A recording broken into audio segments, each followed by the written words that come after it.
Мысық, әтеш және түлкі. Ертеде әтеш пен мысық болыпты.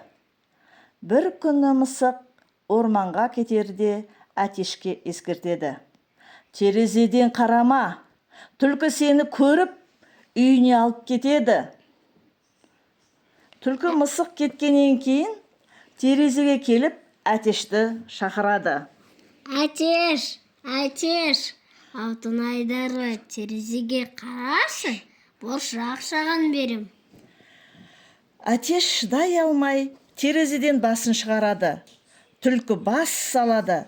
Осы кезде әтеш айқайлап досын шақырады. Мысық досым, түлкі мені алыс орманға алып кетпек. Көмектесші. Мысық әлі алыс кетпеген екен. Досының даусын естіп, қайта оралып келіп әтешті құтқарады. Екінші күні мысық тағы кетеді. Түлкі мысық кеткеннен кейін терезеге келіп әтешті шақырады. Әтеш, алтын айдары, терезеге қарашы, бұршақ жаған берем.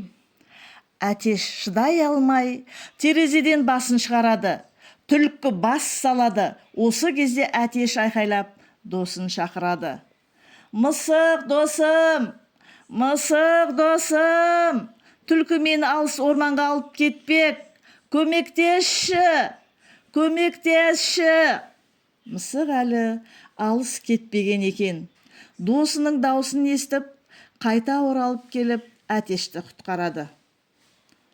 Үшінші күні мысық әтешке: мен бүгін өте алысқа кетемін. Сенің даусыңды естімеймін.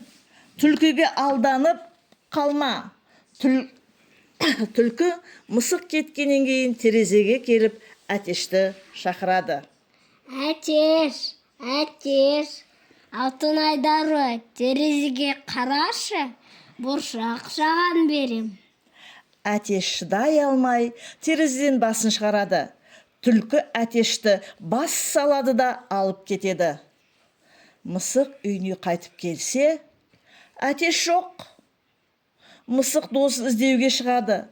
Қалың орманда түлкінің үйіне келіп өлең айтады.